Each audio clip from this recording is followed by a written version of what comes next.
Let's get ready to rumble!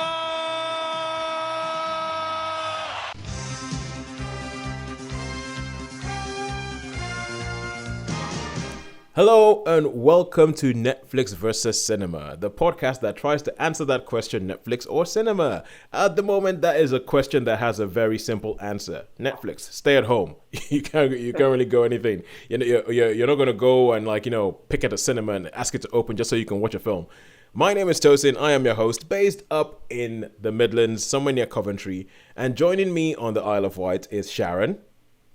Hello. And joining me for the first time in our lockdown series on the Isle of Wight is Shaun. Hey. Hi, everyone. Hello. Welcome back home, Shaun. Welcome back. Thank you. Yes, so you've gone back to the island, and I think first and foremost we need to ask: have you spoken to your mum since you left? How's your mum keeping up without you? Yes. She said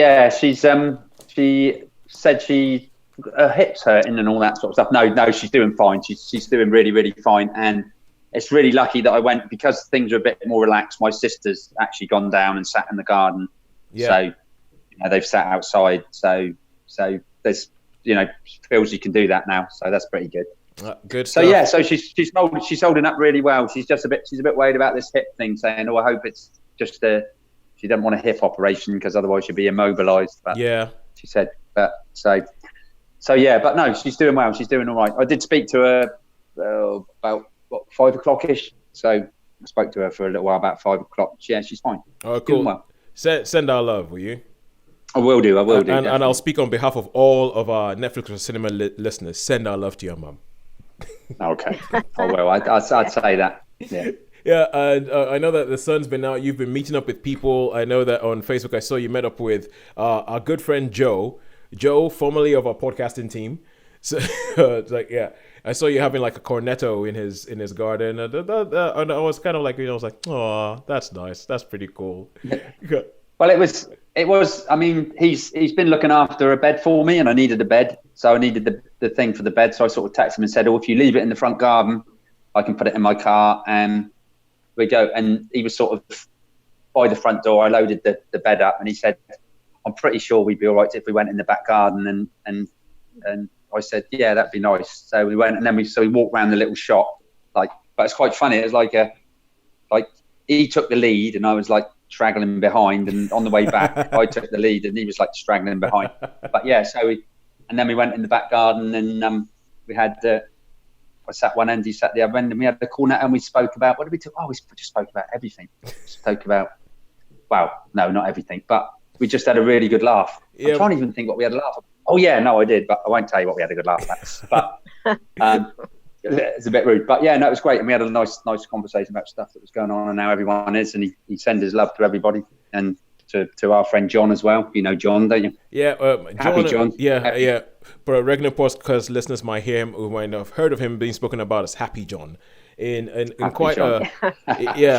Is that ironic or is that ironic or sarcastic? I'm not sure which one it is, but yeah, Happy John he is. Happy John. Well, he comes across as being quite sort of dour, because he's not smiley and he's not laughy, but he's a really lovely, compassionate, warm, lovely guy. Yeah, he is. And so he really is. He's one of those people. He's been reaching out to everyone. He's been calling people. He's been texting them. He's been like doing a walk by so people can have a conversation with a real person. Yeah. He's been amazing actually during this whole lockdown thing. So we call him Happy John sort of ironically, because he's not someone who is like laughing all over his face, but he's this really warm, compassionate guy, and we do value him, even though we may tease him. Yeah, I think he's 20 years from being seen as curmudgeonly. Yeah. Yeah. So, hiding, this heart of gold. So yeah, I think it. Yeah, and we he does, we mean it with all affection. We think he's lovely, but yeah. And he does have moments. He does have moments where he actually chuckles sometimes. He doesn't show it very much, but he sort of do a little chuckle. And he has got a really, really wicked sense of humour, actually, deep down, isn't he? He's quite really. So yeah, we'll big up Happy John. He's one of our pals. Big up Happy John. Big up Happy John. And Sharon, how have you been doing? How's things been going in the last week? Is it same but different? Yes, I think we have to look at the calendar to work out what the date is and what day it is even. we've lost track of all. Time has no meaning anymore.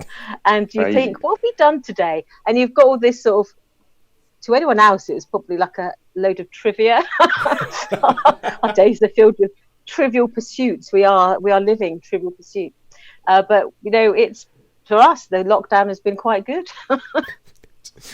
We have had no drama and no trauma in our household. So I think we've been, we could be thankful for that. But, it's been quite an easy lockdown for us personally. Yeah. And we've been going out. I'm taking my mum, actually. We've only just started to go out once a week. Again, we drive around, and if we don't feel it's safe to get out of the car, we don't even get out of the car. Yeah. And if we see someone in the car park we can't park like at least 3 car spaces away, we're like, we won't park here. Yeah. And so we normally go to the back of the white where there's no one about, and we walk along a cliff path where there's literally no one in sight. Because if anybody's been to the Isle of Wight, the Isle of Wight might be isolated, but the West Wight is proper isolated. It's proper, yeah. At night you can see the whole of the Milky Way because there's no light there. There's no one living there. So we actually ventured somewhere a bit more populous. We actually went to Cows this week for the first time, and we were thinking we're going to risk encountering people, and actually it was fine. Everyone was very safe about their distances. So Mum and I are venturing out into the wider world.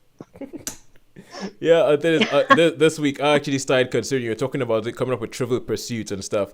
I started considering coming up with a film quiz for my nephew and nieces that we could play over WhatsApp or something, or WhatsApp video. Because if you remember Yatish, who was on the show a couple of weeks ago, and whose kids watched Bill and Ted and gave us our youngest ever reviews of Bill and Ted on the show. Yeah.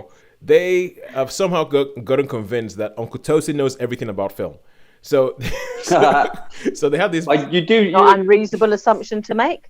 No, I was going to say considerable knowledge of film. Hey, I don't care. I mean, if it makes me cool in their eyes, I am all for that. I'm all for kids thinking I'm awesome until they realize otherwise. And so I was thinking I could come up with a quiz that we could play, because I've given them a challenge. I was like, if they can find something that I know nothing about, I've got to get them something. but I was also thinking about I was doing song lyrics from films, and I'll say one line and they have to sing the next lyric back at me. So that's kind of what's been taking up my time a bit, but that might be coming soon to a kid near you. But cool. All right. Yeah, now a couple of things last week that came from last week. So our sort of side game that we've been playing, which is because for anybody who's listening to you, I should explain what the heck happens on the show now. If you're listening to it for the first time and you're thinking Netflix versus cinema, you're thinking, hang on a second, how do they do Netflix versus cinema when cinemas are closed? Usually we do go watch 3 things on Netflix, 3 things on cinema, we weigh them up against each other, and then we take an average of the scores and we say, where have we had the better time this week? Who has the highest rating this week? Is it Netflix or cinema? And then that's who wins. So this time around, what we're going to do is we're going to have a little bit about viewing practices in a lockdown. We're going to have a little bit about viewing practices in a lockdown. We're going to have then we'll have an interview where we're going to speak to somebody who's like a cinephile, a cinema lover, and talk to them a couple of interviews about them and about cinema, what they think about it and all that. And then we'll round up with some random stuff that we like, and it's fun for us listening, and hopefully it's not that painful for you to listen to. So, but one of the things that has come up is that Shaun started playing this game of what do people look like based on what they sound like. And we didn't do it last week.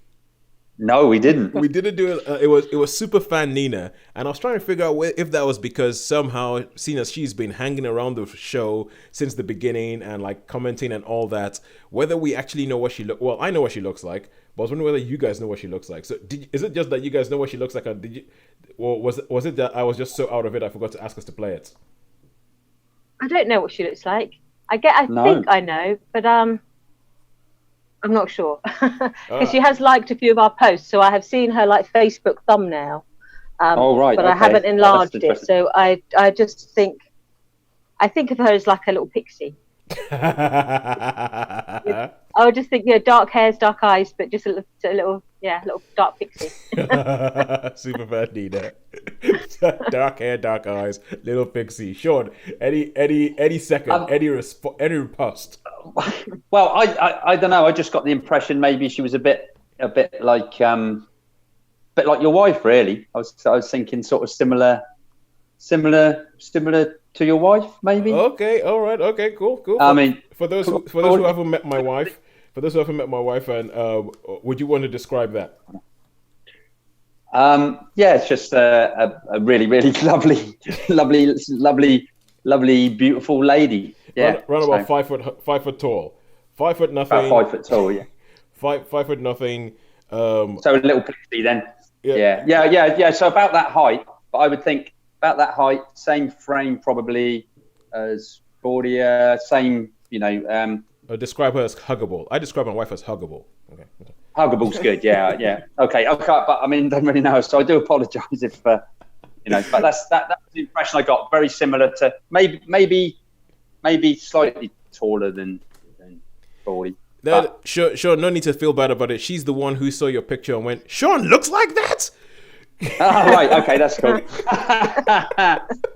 Excellent. Right, cool. I wonder what I'd be interested to know what her first picture. That'd be a good one as well, wouldn't it? It would be a good one. They could do vice versa. I mean, we've kind of ruined it a bit because we started putting those sort of Zoom snippets up on social media. Yeah. So some people do know what we look like. But apart from that, yeah, if anybody is listening to this and you haven't gone onto our social media, you haven't seen any of our Zoom, and you want to have a guess of what it is that we look like, send them in because they're hilarious. They're absolutely hilarious.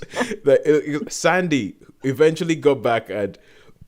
Because obviously Sandy was listening to the one that we did about what Patrick looks like, and she was cracking up. She had to get in touch with me and be like, "Oh my god, you guys!" She found it hilarious, especially our descriptions about her. I mean, or your descriptions about her. She's quite hilarious. And also on the subject of people who look like other people, last week one of the things that we put up on social media was Shaun saying that from a certain angle when I was on Zoom last week with the sun shining on my face and everything like that, I looked a little bit like Brock Peters. I didn't know who Brock Peters was, to my shame. I went and looked it up. He was in To Kill a Mockingbird. He started opposite Gregory Peck To Kill a Mockingbird. He ended up in Star Trek later on in life. And Shaun, I have to say, that's one good-looking guy. Brock Peters was one. He was one good-looking man. I'm saying that. So I'll take it. I will take it. Oh, good. I will take it, and it might be the vanity talking, but Shaun, I totally see what you mean. Yes, I totally look like Brock Peters. I totally see it. Yes, it's just wonderful. And I have to tell you, because obviously I saw pictures of him when he was older, and just before we went on air, we were talking about how when you grow, so it's like we're talking about when you grow older, like how you end up with hair growing up in unhelpful places of your body. And I have to say, like, looking at pictures of Brock Peters when he grew older, if I look like Brock Peters, things look good for me. things do bode well for me. That was Dan that just popped into the picture there. It's my landlord. Yeah, and Shaun's landlord just popped into the picture. Yeah. Just in the back garden, I've had permission to set up a cinema. So an outdoor cinema. So I Sharon's need to invest idea. in a hazmat suit then, so I can come along. Well, there's plenty. Look, can you? Shaun, you've just muted yourself. Oh yeah. I was just going to say. Shaun did. Can you? Yeah, I did. That was me. I put my thumb on the mute button. You got me back now, though, haven't you? Yeah, we got you back. We got you back. I've broken your door, Dan. So, Shaun, I'll tell you what, right? I'll tell you what. Seeing as we came up with the idea of drive-in cinemas, so I don't see why you shouldn't benefit from it. I mean, set up a screen. I know, that's what I thought. Yeah, set up a screen, charge some tickets, get people to stand at a distance. It is a big enough garden to do that. You've got a nice sized garden there, yeah. I know, I was going to say that people could bring seats and it's sort of got a nice slope on it. So it's like so you could put seats, you could distance yourself and I might get one of those golfing. Actually, I might get one of those golfing tents. You know, the ones with the clear cellophane thing that can go around them. I can zip myself in. Have fun. And I'll be fine.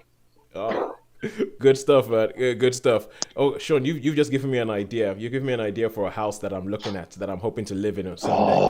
It has a big long garden. It has a big long garden. Yeah. That could be something else. I just thought I was talking, and it's sort of got a slant. It sort of goes up at the garden, and all he needed was a screen. Yeah. He's got a HD projector. Yep. So perfect. It's just a sound Sounds thing. I promising. don't. Yeah, It's a sound thing. I don't know, but There's ways. So yeah, so There's ways of doing that, but we'll have to. But yeah, there's a Bluetooth. Never mind. Okay, Tosin. never mind. That could Yeah, work, sorry, that could work. sorry. So the first one is if you can get down as well, you can stay with. You can bring, because I mean, my room, I got a spare futon thing, so I'll keep on the couch. You guys can have that room. And when we have our first cinema showing, we'll have Happy John, Sharon, obviously. Perhaps we'll invite Joe. Perhaps Toes come down. Yeah. I mean, Yeah. sounds like a plan. Okay, so When things get better. when things get better and we're allowed in each other's houses. So now we have to move on to an actual bit where we actually talk about film or TV or something So this is the designated Netflix bit of the show. This is the designated bit where we talk about what it is we have been watching recently, what we're watching on streaming sites, and what we think about them. Anything from you, two of you? Yes. Go on. Yeah. Well, okay. I watched one. You go on then, Shaun. Okay. Sharon, go. Okay, I have seen the series on Netflix, White Lines. Oh yeah, I've been seen a thumbnail for that. What is that about? In the top 10,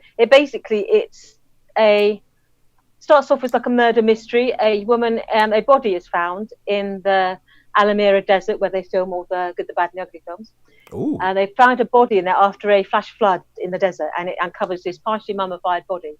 And when he is pulled out and they examine him, they realise he's a DJ that went missing in the mid-90s. He was part of the rave scene in Ibiza, and he went missing and he's never been heard of again. People thought he cleared off to Goa and just disappeared into like a drug haze somewhere. And then his sister turns up to find out basically what happened to him. And then she follows basically his footsteps back to Ibiza, where he was a very popular rave DJ. And she meets up with basically the people who are involved in his disappearance, his best friends. There was this two rival like crime gangs who run the city and the people who work for them. So over sort of, I think it's 8 or 10 episodes, you follow her footsteps as she tries to work out what happened to her brother. Ooh. And then you get flashbacks to her brother and then the 90s rave scene in Ibiza. So it's got a bit of everything in it. So it's a murder mystery thrown in with some sort of rave 90s nostalgia. But there's plenty of drugs use, for hence the White Lines. They were involved in the drug scene then and now. There's lots of violence in it. There's some gruesome moments. There's some shocks and thrills. So yeah, I thought it was a good thing. Not something I would normally be drawn to. It's something I would tend to go like, no, not for me. I wasn't into the rave scene. I wasn't into going to Ibiza or any of those things. So that sort of passed me by largely in the 90s. But I thought it was an interesting premise, so I've got time. So I sat and watched that over a couple of evenings. So yeah, I thought it was worth a visit. So it's kind of like an amateur detective kind of thing. Yes, that's what it starts off as, but then it goes twisting off in really some strange directions. There's some really weird stuff going on in the lives of some of these people, and these red herrings are thrown at you from every direction. Sometimes you don't know what's real, whether it's a drug-induced fake memory, whether it's all a bit mad. So it's quite an extraordinary, bonkers thing. So to say it's like a murder mystery makes it sound a little bit Miss Marple, when it is nothing like that at all. It's Miss Marple high on, psychotropic drugs. Miss Marple for the 90s. Yes. So how many stars would you give it? I enjoyed it. Yeah, I thought it was well worth the watch. Very sweary, very violent, lots of drugs misuse. So I'd watch with caution, but I would say it was a 4. It certainly kept me watching it the whole way through, and I came back to finish it off, very, very quickly. So I would say, yeah, it was well worth checking that out. It's not my normal fare. Yeah, it's an evidence of my advancing years that I've started having thoughts like, what the night, because when you talk about it, essentially setting it in the 90s, in the rave scene of the 90s, it sounds like it's almost kind of like a historical drama. And I'm like, how is that history? How is that and I'm like, that was only, oh my God. that was like 25 years ago. I know, it's mad. That was like 25 years. Oh my, how do I remember 25 years ago? exactly. But Because when I think 25 years ago, I think 1984, and you think, no, 25 years ago was the mid 90s. Yeah. So this is set there mid to late 90s. So it's a generation ago.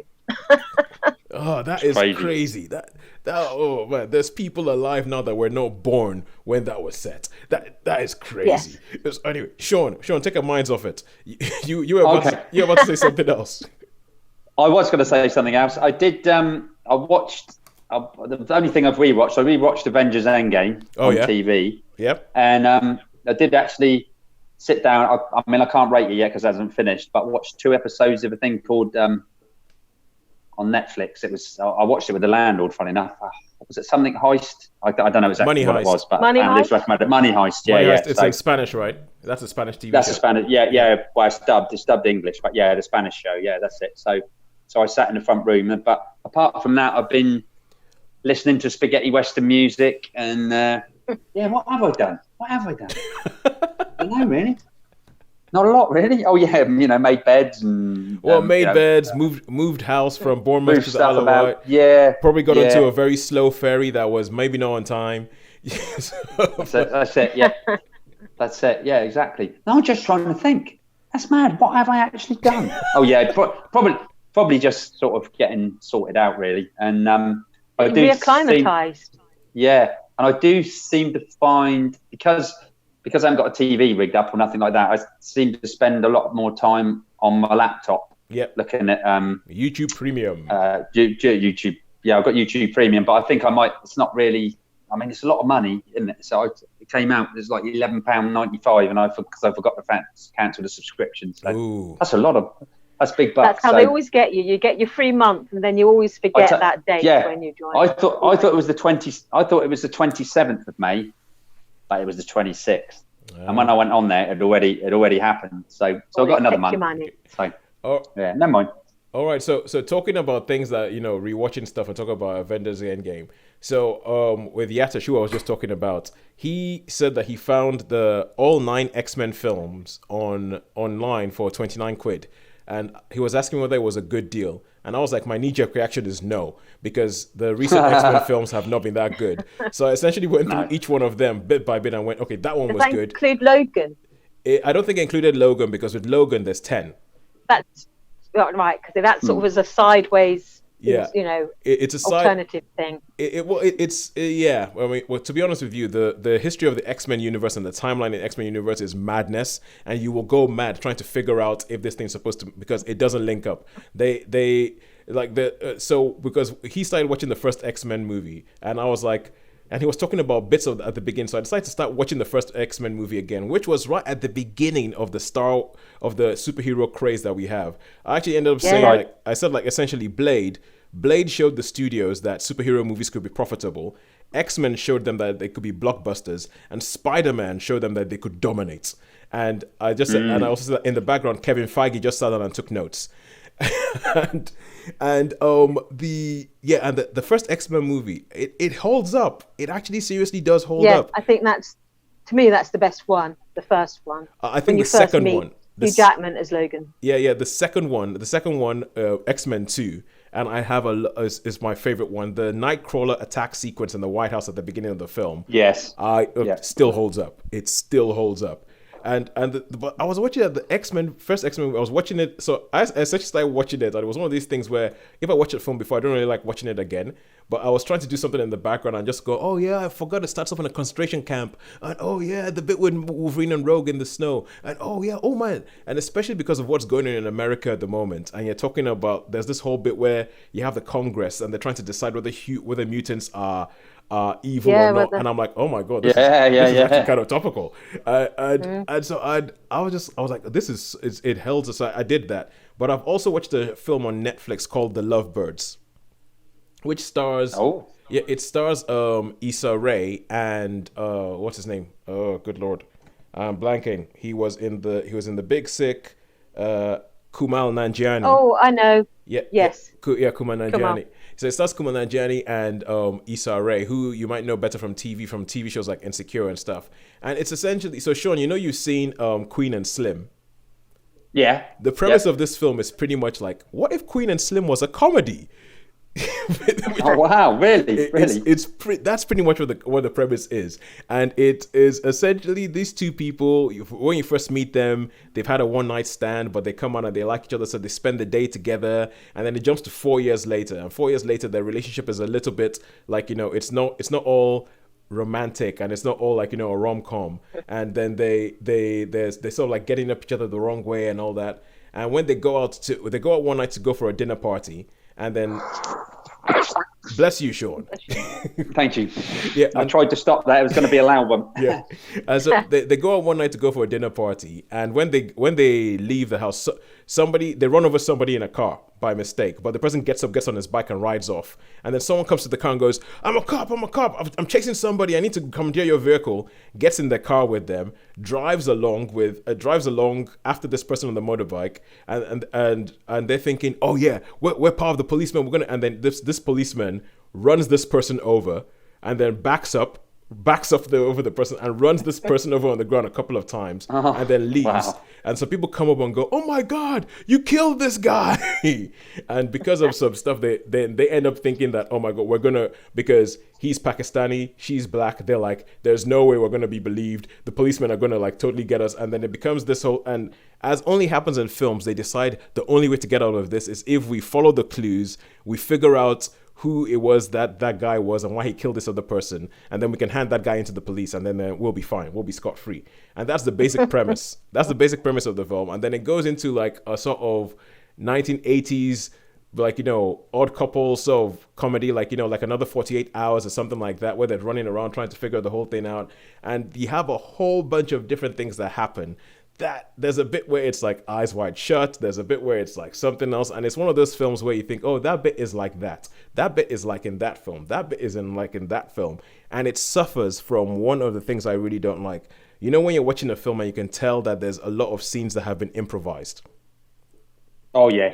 Yes. You can tell that there's a lot of films scenes that that'll be improvised, because they go on, and you can see that they just had these two people together who are funny, and they just said, keep coming up with stuff. You say this. So imagine if you said that, and then you said that. And you can say that it's improvised. And because it's improvised, the scenes end up going on for a little bit too long. I was watching it with my wife, and she couldn't put her finger on what it was, but she was like, are you enjoying this? I was like, it's not that good. and she was like, yeah. And so we finished watching it because it's less than 90 minutes. The film's less than 90 minutes, so it's not that big a deal. But it was kind of like, yeah, see that's going there, see that's going there, and then that's going to happen. And guess what? They're going to get back together in the end and realize, you know what? Maybe there is a spark in their lives. And oh yeah. So it feels like it was a bit of.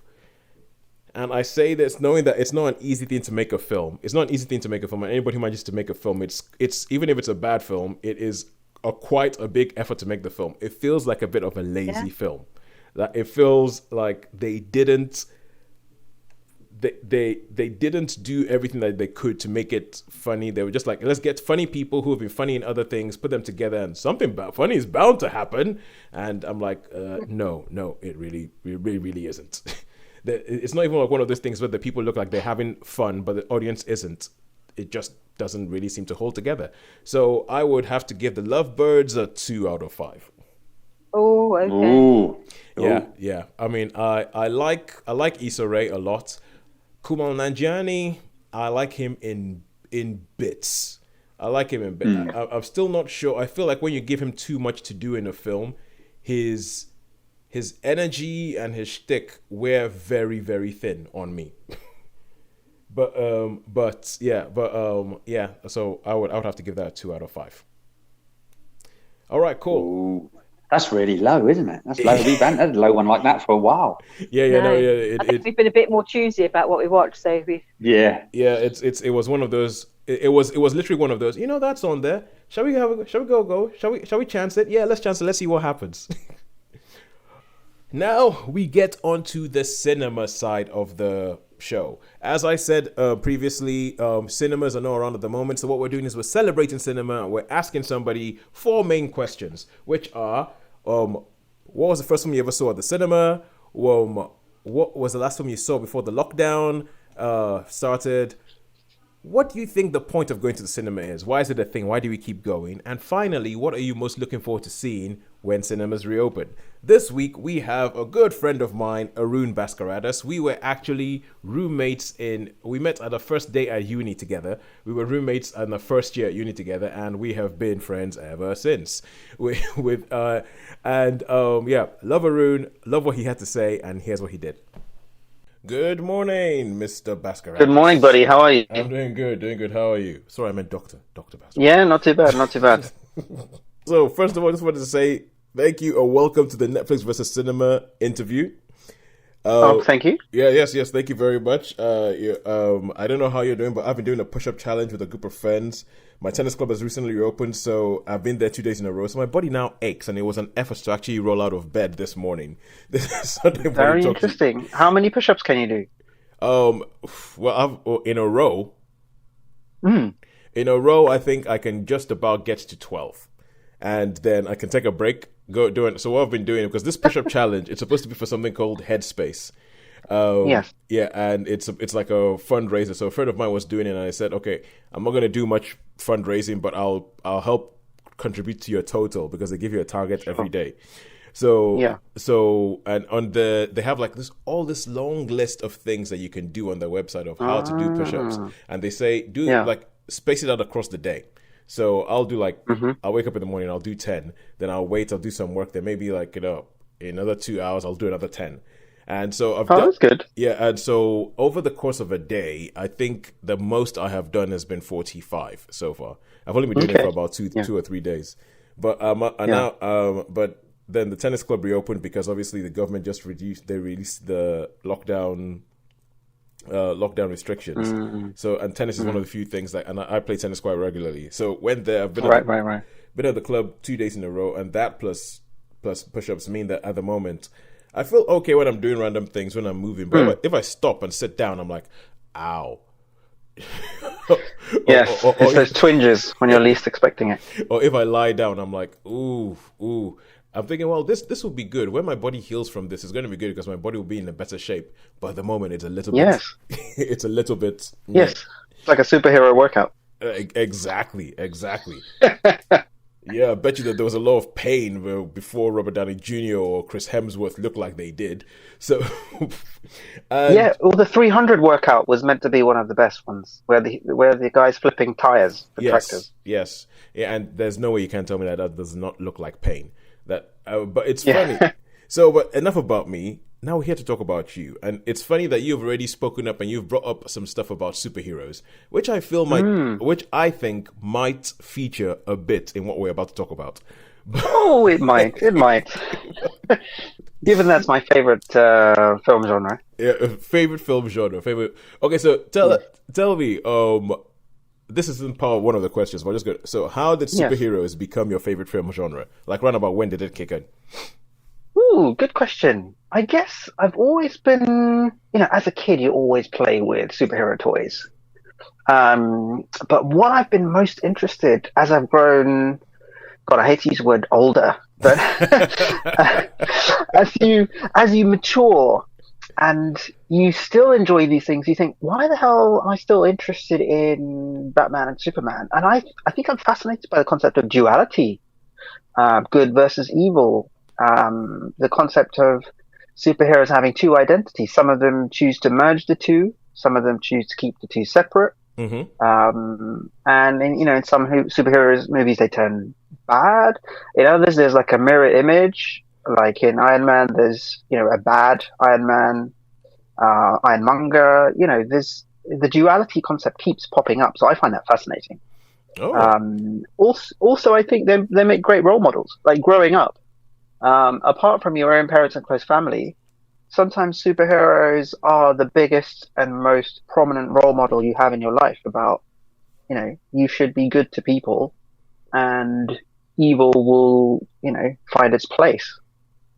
So I think it's very inspiring. That's why I like superhero movies. And also it's mindless. You can just tune in, shut out the world and just enjoy.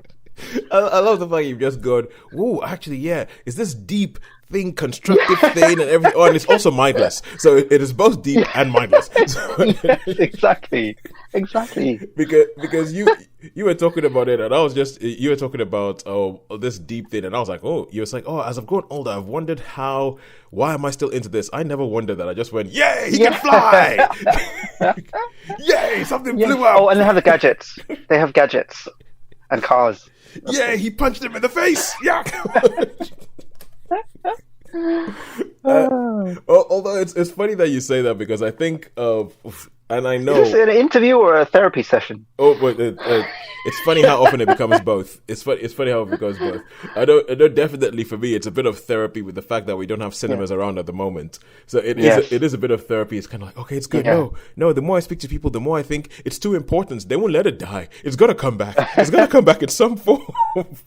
And so to be honest with you, for me, it's a little bit of therapy in that I just sort of getting to see different points of view and asking people questions and hearing answers that I never expected will come out, like what you just said about superheroes. But I know that at the moment we're living in, people overuse the term golden age of fill in the blank, the golden age of TV, golden age of although I think this is a bit of let's say an important age for superhero movies. Yeah. And I think there's going to be a lot of stuff written about it and a lot of stuff written about why superhero movies became as big as they are now. And I think a big part of it is the fact that they are never really just about somebody punching somebody else in the face. And the good superhero movies realize that and make them about something else. So it's maybe there's a vacuum right now. How do you mean? The point I made about role models. Yep. I mean, who do you look up to in the world? In the political scene? Not sure. Okay,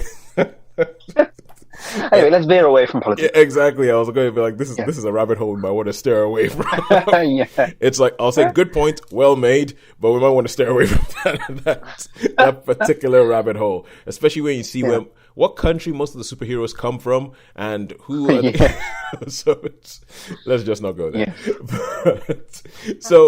But I think that's a big thing. It's like for instance, the fact that especially because most of the big superheroes nowadays are written by, they come from the stable or come from the line of Stan Lee and Marvel and all that. I remember, it's a bit like what you're saying about being a kid.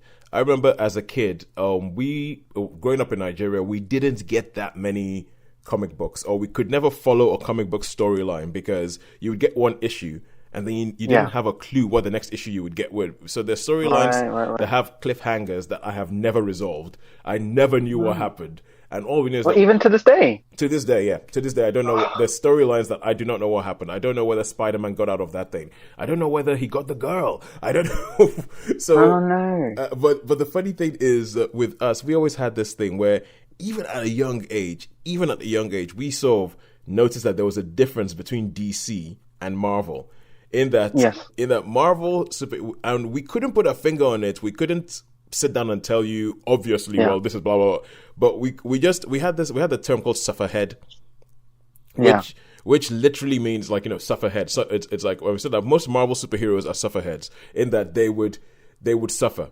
That things would happen and it wouldn't all be peachy for them. They wouldn't just save the girl at the end of the day and go off into the sunset. But Spider-Man, who was like, the big Marvel one, he would do everything he can to save the city, save loads of people's lives, but then he'll be late for a date and his girlfriend would dump him.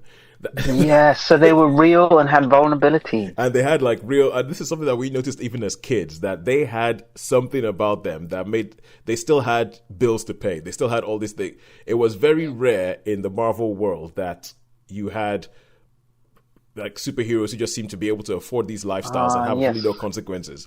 And I think it's because of that sort of like social issue thing weaving into it is what I think like when we were kids, a lot of people are tuning into without realizing. But yes, they could relate to it. But anyway, enough of me talking now. It's about you. It's about me asking you questions. So let's go into the questions that we actually have to ask. Number one. Yes, absolutely. Tell us the story of the first time you ever went to the cinema. So I'm going to tell you about two movies. Yep. Because obviously I'm Sri Lankan by origin. So I'm going to tell you about the first Sri Lankan movie I watched and the first English movie I watched. Yeah. I think the Sri Lankan movie pipped it to the post. I think I must have been about 7 or 8. Yep. And one evening, my parents were like, "Oh, let's go watch a Sri Lankan film." And I was like, alarm bells ringing, because Sri Lankan films are 3 hours long. I was like, I can't even go to the fridge to get a snack if we're at a cinema. So how old are you at this point? I think I was 7. Okay, yeah. And I was like, okay. And they were like, yeah, it's a big screen. There's great atmosphere, lights. It'll be an experience. And I was like, okay, we'll go for it. And went there, and the movie was actually not too bad. I did find it fascinating. More interesting was the people, the hustle bustle when I went and sat down. All people from all walks of life coming along. Some people, you know, the gangs of guys at the back there to scope out the chicks as well as the movie. There was the families trying to have some family time. There was, you know, groups of girls. And, you know, it was just interesting to see society come together. Yeah. All for these 3 hours to watch it. And I remember that, and I thought that was really interesting. On a technical note, it was brilliant. It was, you know, loud music, song. Everyone really enjoyed themselves. I do remember it being really cringy when the love scenes came on, because we couldn't fast forward it. So there I was in between my parents, and, you know, the actor and the actress smooching, and I'm like, where do I look? Like, what do I do?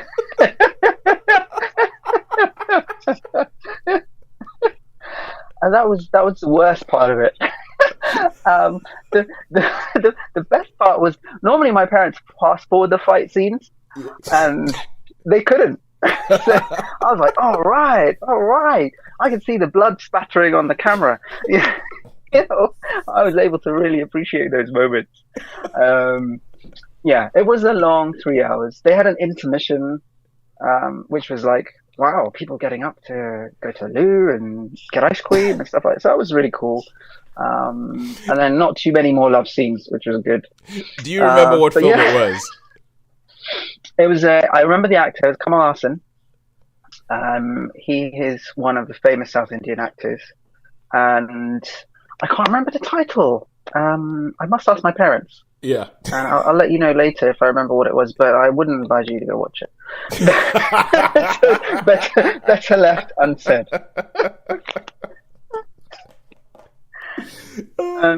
Okay, so what's his name again? Kumar? Kamal Hassan. Oh, Kamal. Yes. Hassan. Yes. I'm gonna have to go look this guy up now. Yes. So that was his one. The first ever English movie I watched was Gladiator. In the cinema? Again, yes. I know it's late. I was about 11, I think. And my friend Damien said, "Oh, there's this great Russell Crowe film coming out, Ridley Scott film coming out, and we need to go see it." And I'd never been to the cinema with my friends until secondary school, so that was the first time. And I was like, "No, I'll just wait for it to come out on TV." And he said, "No, Aroon, this is one you have to see in the cinema. You just won't get that experience ever again in your life." And I was like, "Surely it can't be that good." And to this day, it's one of my favorite films, and I'm so glad I was convinced to go. The cinematography was out of its world for those days. Yeah. Again, seeing the fights, the action on the big screen was amazing. The music's really moving. Hans Zimmer's brilliant, as always. And you really feel the music in your body as you're watching it. So, yeah, epic movie. So glad it was my first one I saw at cinema, and yeah, it's been imprinted on my mind ever since. You just wouldn't have felt the same if you just watched it on a small screen. Certainly not on your mobile phone in bed, half asleep. Well, no. I guess that's okay if you've already had the big screen thing, and then you can watch it on your phone and go, you know what, I want to see this on the big screen. Yeah, go back. yeah. I guess that would work. That would work. Oh, so wait, no, actually, Gladiator was released in 2000. Yes. So you couldn't have been 11 in 2000. 11, 18. I don't know. It's all blending into one. Maybe I saw an early version of it, Tosin. It's like, well, like Gladiator was actually released 8 years beforehand, but someone don't sat on it. Don't fact check this too much. Okay? Okay, so Gladiator sort of like kicks you. So you see Gladiator in the cinemas. So after you saw that in the cinema, when was it? How soon was it before you go back into the cinema to actually see another film? Again, I think it was uni. Basically, when you're at secondary school, you have a bit of a cash flow problem. So you can't just go down to the cinema and watch whatever you want. So it's very rare I went to the cinema. But once I was at uni, I went, once a month. It helped massively that you went to the same university as me. Imperial had their own kind of student cinema. Yeah, that is where we met. Yeah, you didn't have to break the bank to go watch a movie.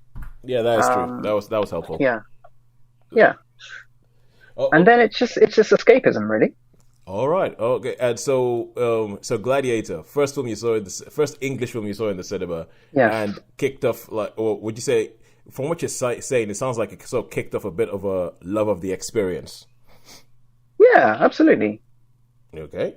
The only thing I have worried about in terms of cinema is the cost sometimes, and I don't want to put a mute point on it, but suddenly an experience can turn into a very pricey one if you take your kids and popcorn and hot dogs. Yeah.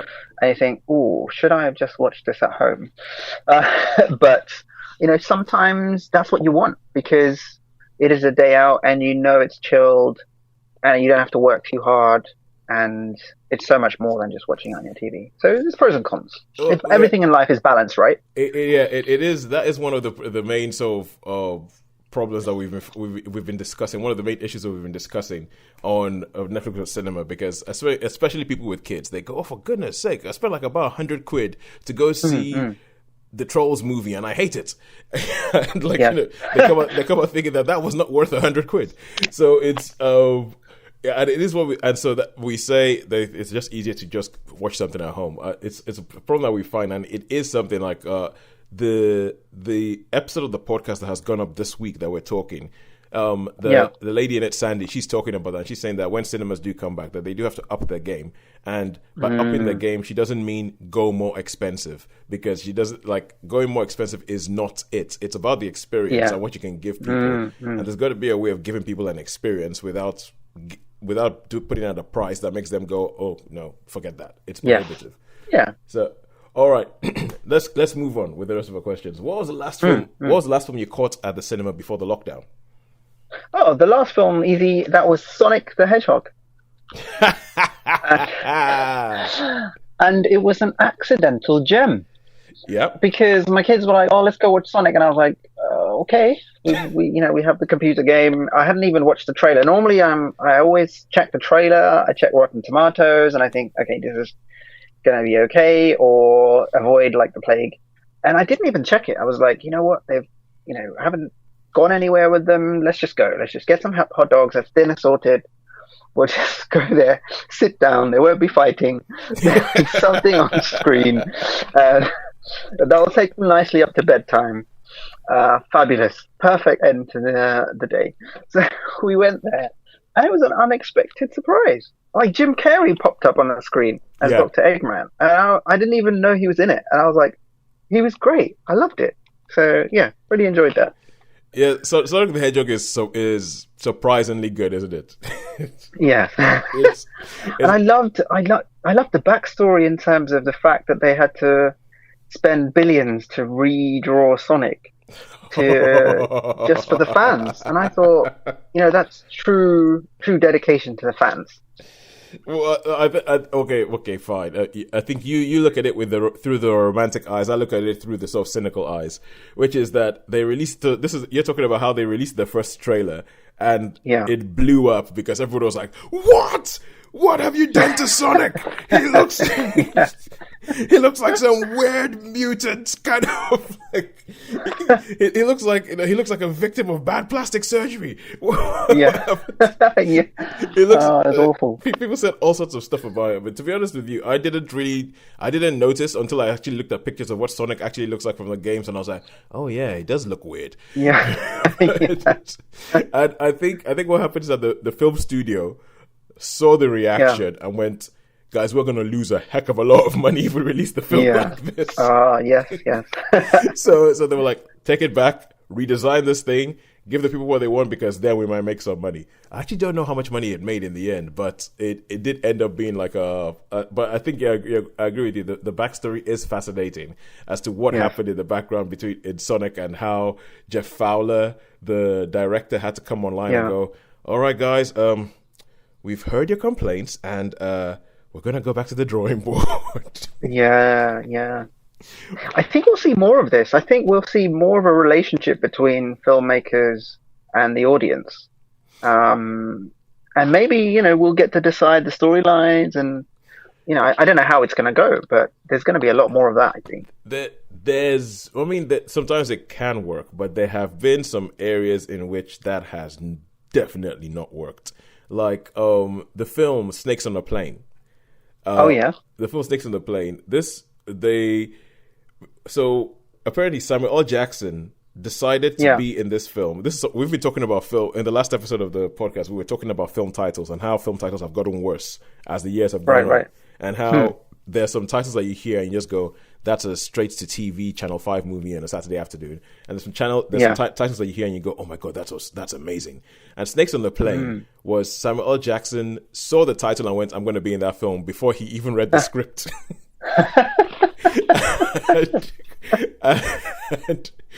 and the film became so big that there were all these online forums, and this was days before Facebook. Wait, it was an Avengers prequel, right? Snakes on a Plane. I'm just kidding. No, but honestly, so in the days before Facebook and most of the social media that we know now, I think maybe MySpace was around at that time. There were all these forums, and people started talking about all the things they wanted to see in the film. And like for instance, Samuel L. Jackson's line in the film is, "I'm sick of this mother snakes on this mother plane," and that was a line that there was a poll that said, "I want to hear Samuel L. Jackson say this line." And so they started putting all these things into the film that people had been talking about before the film actually released. And then they released the film, and the film bombed. So all the people who had been saying, I want to see this, did not go to see the film. And there's an argument that the last Star Wars movie, Rise of Skywalker, suffered from the same thing. Which means that you ended up you ended up without a whole, there was essentially a whole ecosystem that needed to be there for this thing to flourish, and they didn't, because they were just shoving in things that they thought fans wanted to see. That's my personal thing. Got it. And it meant that it didn't work. Yeah. It didn't quite work. But anyway, let's move on to something else, because I promised you half an hour, and I want to make sure that we don't end up going over too much. No problem. Yeah. Also, podcast is getting too long. So why do you love going to the cinema? As in, why do you think cinema is a thing? Obviously, everyone is going to say the word experience, and I'm not going to be any different. For me, right now, at this stage of my life, it's about my kids. It's about spending special time together, and it's so much more memorable. Sitting in front of the TV is not the same. It becomes an event. You go somewhere, you don't have to try too hard. You enjoy it, and you can go catch a meal afterwards. And I don't know, it just sticks in the mind better, and you get more out of it. So I don't think there's a more beautiful way of putting it. I'm not very eloquent when it comes to this, but it's just the experience. Okay, so with that, you were talking about making a day of it. Compare taking them to a film to taking them to a theater production or something like that. Would you put those on the same level, or is there a difference? Good question. Theater production. This may be controversial, but I'm not the biggest fan of theater. Okay. Because I actually get distracted by the fact that there are real people on the stage. And I start wondering about how are they standing there that long, or don't they get bored doing this every night? And I start, I can't unthink that they're there. Whereas with a film, I know, yep, it's a movie. We can switch off reality and enjoy the movie for what it is. So for you, it's all about the escapism, and theater is just too real. It's too it's too in my real. life. Yeah, it's too in my face. It's unpredictable. Something could go wrong. Didn't a ceiling collapse or something in some theatre production? Well, that could happen at a cinema as well. Yeah. That has happened. That has happened in some places. Yeah. That's all right. Cool. Good stuff. And now, what are you most looking forward to seeing when cinemas reopen? I think I may have alluded to this before, but now I'm on this superhero train ride. Yeah. I don't think I can not watch what's in store. Yeah. There's a lot of sequels in the pipeline. Doctor Strange 2, Black Panther 2. I am gagging to find out what happens next. Yeah. I'm also cautious because I don't know how it's going to look in a post-Stark world for that genre in particular. Okay. But I still think there's a lot of excitement. For anybody who hasn't watched Avengers Endgame now and you just heard that, it is you have yourself to blame. If you haven't watched it, what are you doing on a podcast about film? Like go to the theater or something. Yeah. That's going to be my new insult. Okay, yeah. So you're interested to see what happens post Endgame in a post Endgame world. Yeah, I have a challenge. I don't think so. This is a challenge, and I want to be proved wrong. I don't think the Marvel Cinematic Universe can do better than their first phase. Yep. It's going to be very hard to live up to, and I'm therefore setting my expectations appropriately. But I am positive that they will still continue in the same epic storylines and fun movies to watch. I think we touched on this a few weeks ago when we had a casual chat. Yep. I just found the Marvel movies so much more fun to watch than other superhero movies. Mm-hmm. If you look at Thor Ragnarok, in the opening scene, Thor is spinning around and it's supposed to be a scary moment. And then he turns it into comedy. And, we're intelligent people. We get that he's in a precarious situation, but we can see the funny side of it. And I love moments like that where the filmmakers treat the audience with some respect and say, look, we can have a laugh about it as well as tell the story. So yeah. Yeah, I would agree with you on that. I mean, as I was saying, talking about being a Marvel fanboy. I mean, I've been a comic book fanboy not my whole life, but a long time. And and also always seeing the difference, because the big comic book houses have always been Marvel and DC, and seeing the way that they've come up with, and and I always thought, quite frankly, that the Marvel comic books, because they always had that human element, as I was saying earlier, they lend themselves more to a good storyline or a good film or good characters. They lend themselves a lot more to it. The DC sort of like DC seems wooden. Yeah, exactly. I think they were always meant to be like archetypes as opposed to real people. Yeah. They were meant to be like, sort of like iconic, sort of like Superman standing there with his chest out and the S and the sun shining behind him. That is like, an archetype or an ideal or something, but it's not necessarily a person.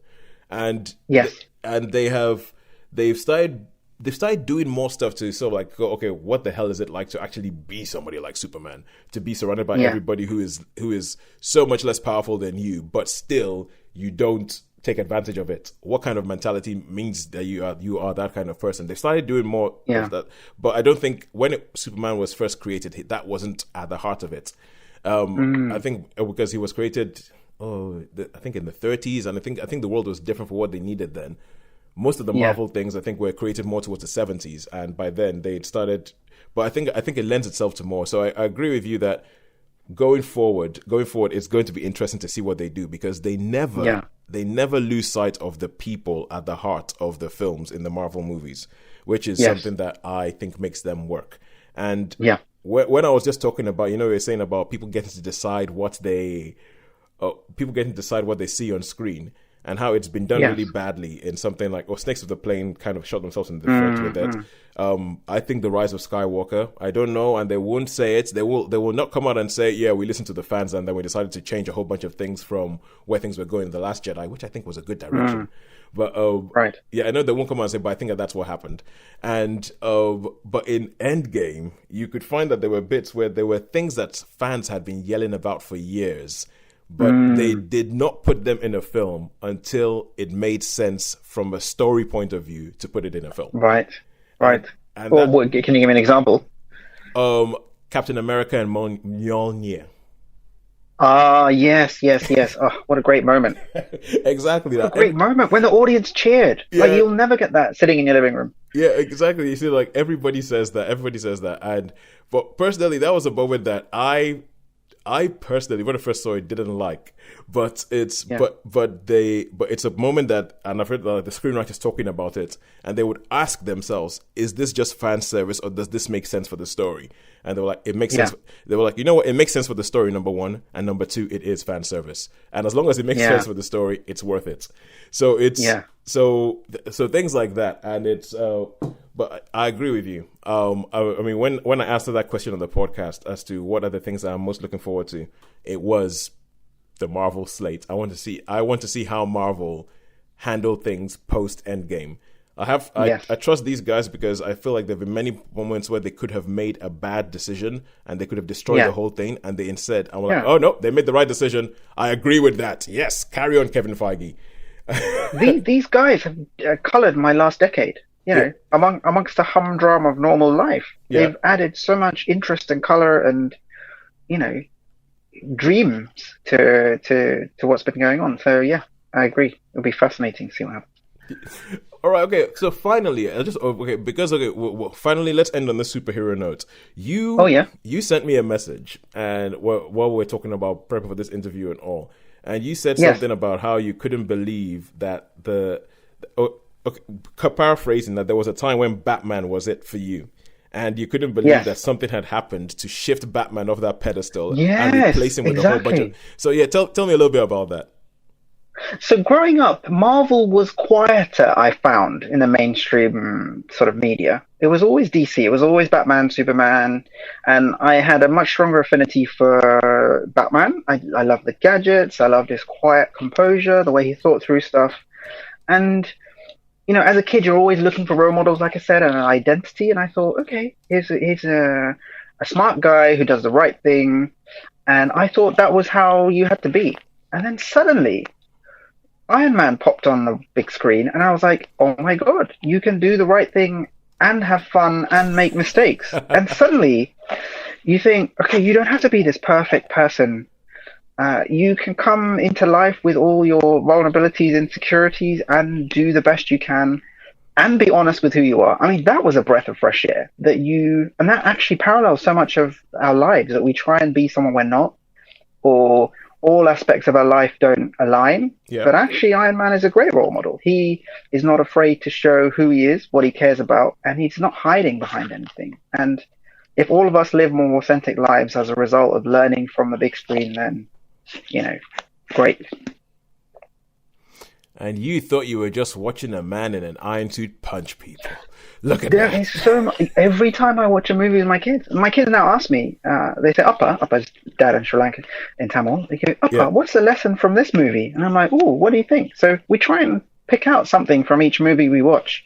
Seriously? To carry forward. Yeah. So they actually ask you what's the lesson from the film? Yeah. Oh no, you're going to set me up on a whole other track now. Okay, what? I want to know what film was totally irredeemable that you watched with them and you were thinking there's absolutely no lesson we can take from this whatsoever. The lesson, kids, is don't watch bad films.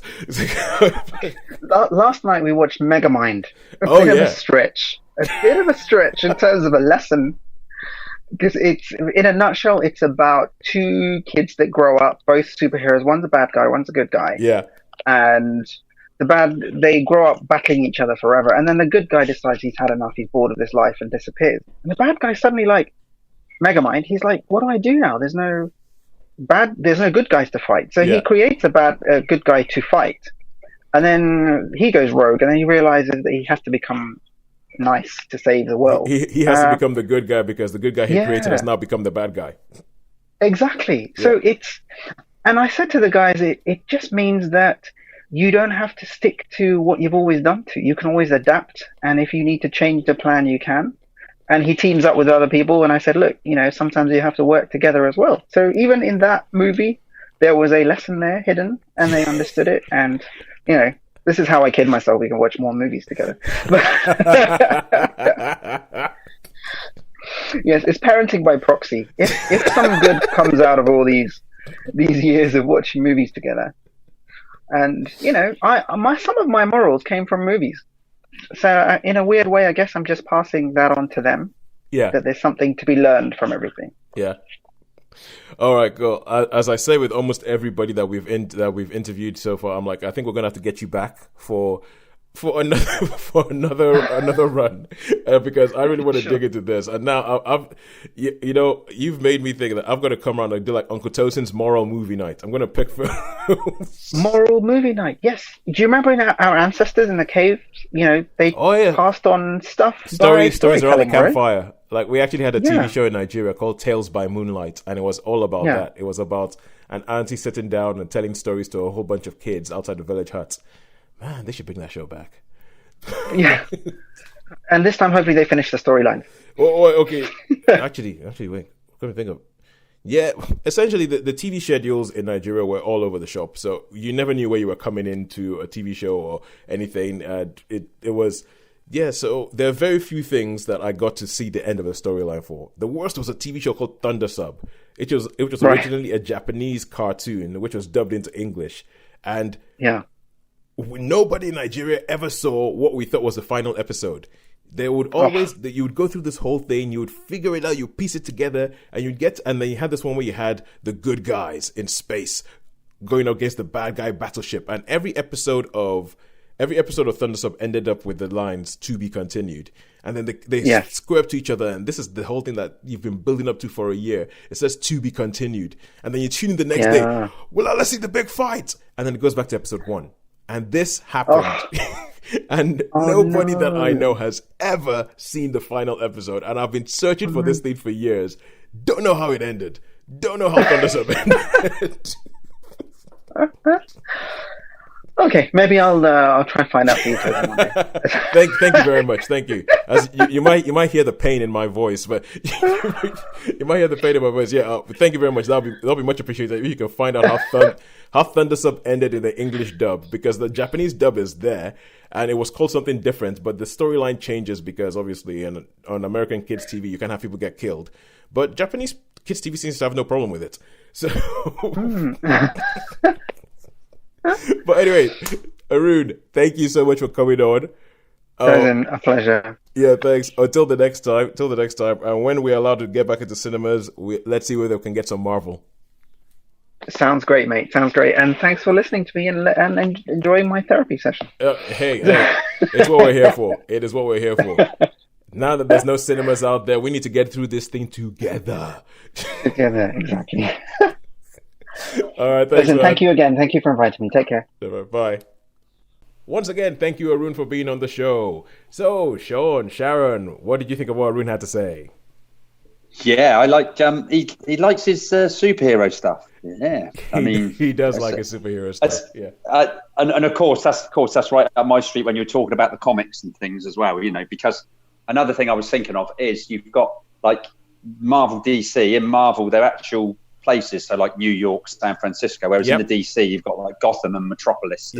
And so they're different names as well of cities. They're sort of made up cities. So, and I think you nailed it when you said that they're just straight superheroes really that do good things. It's pretty much good and bad, black and white. Whereas Marvel, they were just kind of like archetypes. Yeah, archetypes. So I mean that was really interesting, and he sounds a really, really educated man. Actually, to be fair, he sounds very, very educated. Well, let's say he is an orthopedic surgeon. Yes. So, yes. I guess. Yeah, I'll say he's an orthopedic surgeon who models himself after Tony Stark. So. Yeah, I can see why they would appeal. Why those movies would appeal. Because he did mention Iron Man, didn't he? Yeah, And he mentioned Iron Man a couple of times. Yeah, Yeah, he a mentioned couple of Iron times. Man. Yeah. Yeah, and that was it was a thing where I actually I think for him it was always Batman, and I think it's you might get a little bit about the kind of person Aroon is, because you see that the people who he identified with was Batman, and then Batman was usurped by Iron Man, and these are all multi-billionaire sort of playboy type people who have a side business in doing good. So it tells you a little bit about who Aroon is.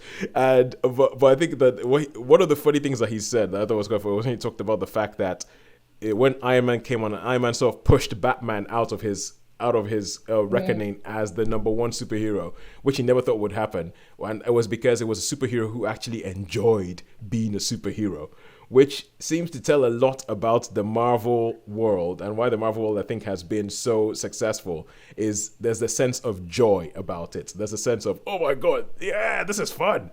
And as opposed to, no, you're a superhero and everything is dark and people are terrible and you have to be even more terrible to beat the terrible people who are there on the streets and all that. So anyway, Sharon, I thought you had something. Yes, he certainly picked up that he likes his superhero films. Yes, I mean, I have to. My confession is I haven't seen any of the Iron Man films.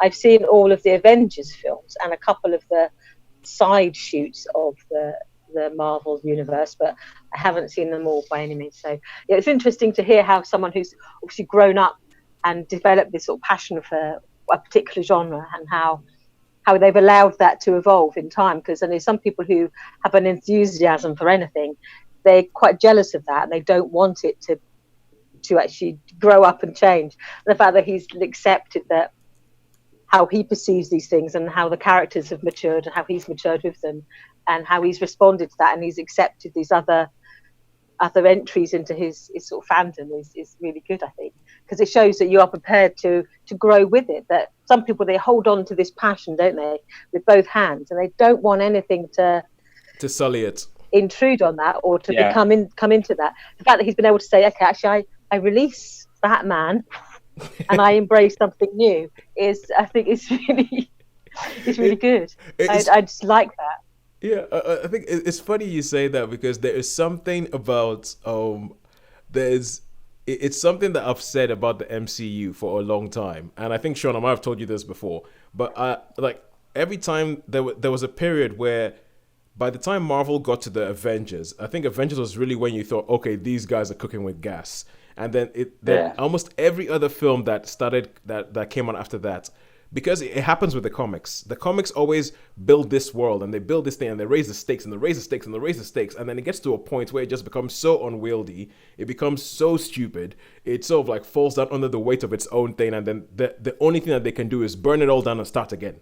And so every like probably 2 decades or so, they reboot the entire comic universe. They just restart, and they can't accept that people learn from anything that the experiences they've gone through, because they become complicated. When they start off with this sort of pure, they're like young actors often, and they start off with this sort of upright, straightforward vision. It's all absolutes. This is our vision. This is right. This is wrong. There's no deviating from that. And then they go through all these horrible experiences, and they don't want that character to change. They don't want them to respond to any of their experiences. They want to be exactly the same characters they were in the first film. And that's the thing. That's the thing that comes. Well, I've been talking about the comics, and the comics always got unwieldy.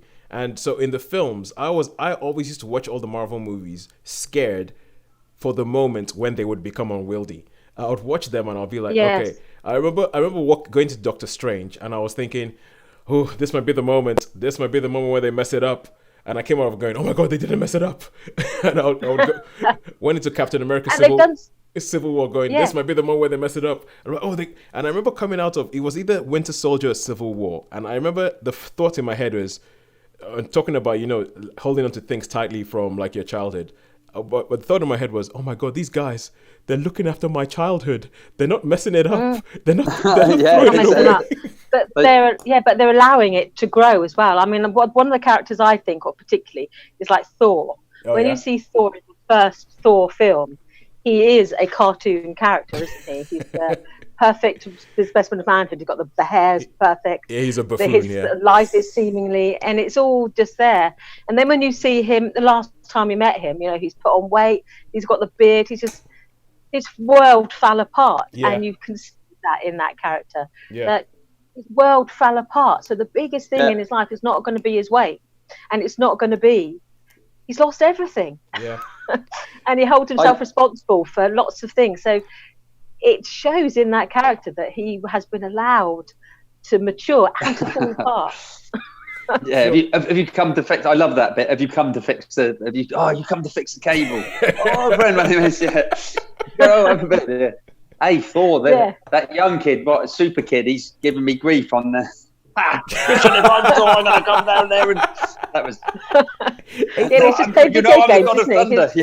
Yeah. His life has come down to that. He's drinking, he's eating, and he's just playing games with his mates. He's got no purpose. But to get from there to where he started off, that's to me in a cinema universe is extraordinary. Yeah. You just don't see that, do you, in cinema? Yeah, and I think one of the things that Aroon said that I loved was how. He gets a lot of his morals from those things, like and when he said that, knowing him as I do, I was like, all of a sudden he makes a lot more sense. But he gets a lot of, and I love the fact where he talks about whenever he watches one of these things with his kids, it's always like I think he called it surrogate parenting. He was kind of like, right, so what is the moral? What's the moral that we got from this today, kids? And they're like, that's amazing. I think. Don't try and snap half the world out of existence. That's it, son. That's right, son. Don't ever try and snap half the world out of existence. We used to do those sort of things at Sunday school where we'd ask the children, what is this about? And they'd look at you and they'd go, Jesus. And you think, so his children are probably thinking, and then I've got his answer here somewhere. If it's Sunday school, they just say, it's got. I don't know what the answer is, but let's just say Jesus. It's got to be Jesus. It's got to be Jesus. And I get the feeling that they're saying, what's the moral in this? Good guys win. That'll do. Oh no, but it is funny. It did make me think. When I have kids, I've got to use that. It's like, you're gonna watch all the films that I agree with. There you go. Watch the Blues Brothers. Ignore the bits where they swear, because I never realized they swore in this film until I was 17, even though I watched the film my whole life. I never noticed that. I thought it was a family film. Never noticed any of the swear words. And it's like, and one final thing, as when he talks about the first film he went to see in the cinema, and he says that he thinks that it was probably a Tamil film. Then it was, and this goes back 3 hours long. Yes. Yeah, 3 hours long. As they do in that part of the world. It's sort of like the Tamil Lawrence of Arabia or something. It's like Sri Lankan movie. No, you see, now that's the thing. A 3-hour movie in Bollywood, for instance, that isn't even Lawrence of Arabia. That is just normal. I guess Tamil films are similar to the Bollywood films, are they? I think that they would have similarities. Yes, they would have similarities. Because Bollywood, I think Bollywood was the big cinema. Bollywood was the big cinema machine in that area that sort of determined what a lot of the cinema around it ended up looking like. The same way that like Hollywood ends up determining what a lot of cinema, even in Europe, looks like. And the same way, like, for better or worse, Nollywood determined what a lot of West African cinema looked like. So, and it's but when he talks about that, and I think it's this is the bit of the show, and this is the bit of the show I think where we've relegated our sort of amateur philosophical musings as to what is the nature of cinema, why the silver screen. I know that, but this is I think just the idea that cinema became this thing for a community that could feel misplaced in a place like London. So you have all these people, they're Tamil, they come around, this is where they can have their language, and they can come around something that is a film that represents their culture back to them. And when he's describing everybody coming around and like, the whole community and everything, for me, that is, and I might be romanticizing the hell out of it, but for me, that is just a beautiful, beautiful thing that cinema can provide, where a whole bunch of people can come together. And I think recently it's been coming to a home a lot more to me, where coming from a country that was colonized by another country, how it was stupid that we got to the point where we started seeing our own language as less than the language of the people who colonized us. So people would actually be like, people would be like, oh no, you shouldn't learn that language. This language will get you further in life. And the idea that there's still a place where you can come together, you can have a film with all of its cheesiness, with all of its over-the-topness, with all of its 3 hoursness, and have that language that everybody can come together. I'm like, yes, thank you. Power of cinema, quite excellently done. Thank you very much. Right. Yeah, and I think and on that soapbox, I will stop talking and let someone else say something. Well, I think we can't top that, so I'll change the subject slightly to say about his first Western experience of cinema in Gladiator. Oh yeah. So I think sometimes if you have a film that's sort of powerful, has that impact on you, then it does change the way you see cinema. And I think where he says that was almost a turning point, wasn't it, when he was at university and money was tight, but you didn't necessarily think, let's blow my budget on going to cinema. But a film like that, you think sometimes a cinema experience can change the way you experience film. Yeah. Fundamentally, the way you could say, actually, I couldn't have missed that experience. It would have been a completely different experience of the film had I not seen it in that way. And I think every now and then you get a film like that where you think you had to see that in this format. Definitely. You had to be here to see that. And it's like it comes back to like with me seeing The Warlord. I think it had such an impact on me, even being incredibly young. That's probably what stirred my love of the cinema, I should think. So. And the music was part of it, where you have that surround of the sound of. Oh yeah, I did. In Gladiator, it has an impact as well, doesn't it? Which you can't replicate. It's quite funny in the opening shot of Gladiator. I think I mentioned this before anyway, but when they're fighting in the Hurkton Forest against the Germanic tribes, there's actually they use the chants from the film Zulu in that. So you actually listen, and it wasn't until I sort of read about it. I thought, and I listened. So you ever watch the beginning where they're in the forest and the old Germans, and it's a and it's from Zulu, and it actually says, is it Cameron that made it? It says, no, it's Ridley Scott. Ridley Scott, yeah, I know, similar. They could be brothers. They do. I don't know which one. I mean, I think, aliens, whatever. But anyway, so music definitely makes a difference, and it's really funny you were saying about that, Shaun, because I just mentioned The Warlord. I actually played that today on the computer in the room I was working in. Just the start of it goes do do do do do do do do. I just thought, this is brilliant. I had that really loud. In your back, yeah. And it was, but I mean, because no one was about, there was no one around. So, but then there was someone said, "Oh, that's really loud." Because I put on after that, I put on Ecstasy of Gold with the, like, ooh, and it's like with those big opera singers, and I had the windows open, and I forgot. And someone said, "That's really loud. They can hear it over the other side in Morrison's." Okay, so now this is the kind of thing that makes me wish that this is probably our way of getting around not having the rights for all this music. Just have Shaun recreate it. Just Shaun, yeah. Shaun, good, quick, do a theremin. Yes. Midden Planet. What else? Yeah, that's to use that, didn't it? I got one here. I could make up one with electrical thing, couldn't I? That's a theremin, yeah. Theremin. I think it's what they used for the Star Trek theme tune. Yeah, that's right. I think, and I think the Beach Boys used it a lot, didn't they? Yeah. It does sound very Beach Boysy. All right, cool. Yeah. So once again, thank you very much, Aroon, for coming on the show. Thank you very much for letting us interrogate you and letting us talk about your things. Awesome stuff. And now we get on to the thorny question of what do we think he looks like based on his voice, or what do you guys think he looks like based on his voice?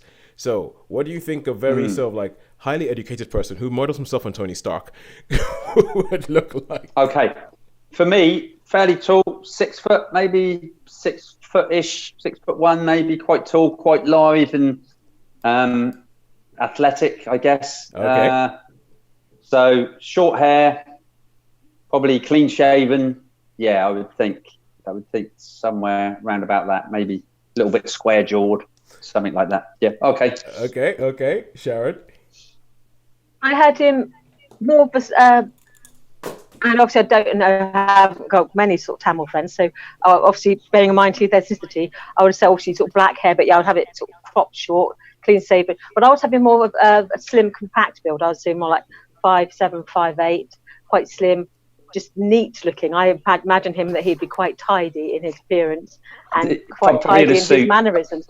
I think he sounds quite controlled, doesn't he? He's very thoughtful about stuff. He's a surgeon, so to me it sounds like he would be quite controlled and therefore quite tidy. So that can be the opposite of some people, because everyone thinks I'm very tidy when in fact I'm incredibly untidy. So you can't get a lot. But so maybe he isn't short. No. Yeah, I reckon you must not short, but you must be close, Sharon. Honestly, this is absolutely uncanny. This is absolutely uncanny. You guys are pretty much nailing him. I mean, honestly, you're pretty much nailing him. Oh wow, it's so crazy that, because when you talk about the tidiness thing, right? That was actually a big thing for us when we shared a room in our first year at uni. Was the fact that his side of the room was always immaculate, and my side of the room always looked like a bomb had hit it. So much so that he was kind of like, dude, why is it like that? I was like, what are you talking about? And it's a thing that till today we still talk about. And I think it's funny that you say that. At the fact that, Shaun, you said the clean shaven thing. Oh my God. One of the things that we still talk about till today, is that I remember when I think about Aroon, it's about us being in a house in the first year. And okay, people listening to this will not see this, but you guys will see it on the Zoom call. And it's that it's just walking out. It's walking out of our room, and he was walking out of the shared bathroom that we had in halls at that time.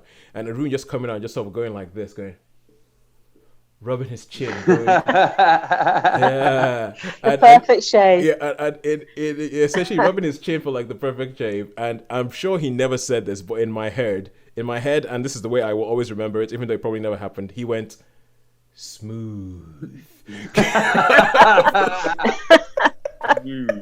So yeah, so I will let him know that he has cultivated an image in which his voice sounds exactly like it.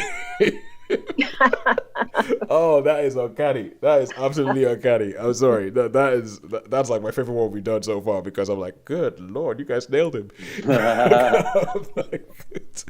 All right. May not happen again. It may not happen again. It may not, but I couldn't even wait a week. I had to tell you guys now that this is blowing my mind. It's absolutely blowing my mind. All right, cool. Until next week, when I might actually have finished watching Noughts and Crosses. And let's see, I think there's two things I'm trying to watch at the moment that I want to feedback on. I want to feedback on Noughts and Crosses, and I've been delving into Apple TV Plus. So this is Apple. So this is Apple's streaming service that is like a rival. It was supposed to be like a rival to Netflix and Disney Plus and all this sort of stuff.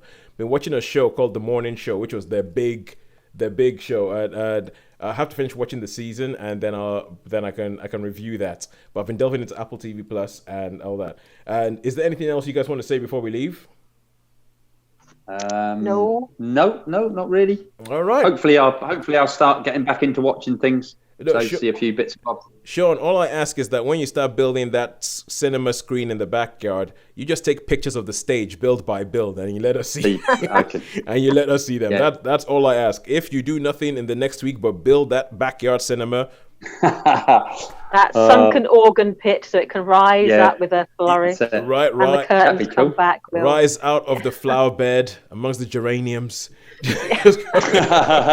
Like Captain Nemo in the Nautilus, that sort of. Or like the thing off of Monty Python. Now for something completely different. If that's all you do in the next week, you would have achieved more than I can hope to achieve in the next week. So until such time as that, it's a goodbye from me. Goodbye from me. And a goodbye from me. We will see you guys next week. Thank you for listening.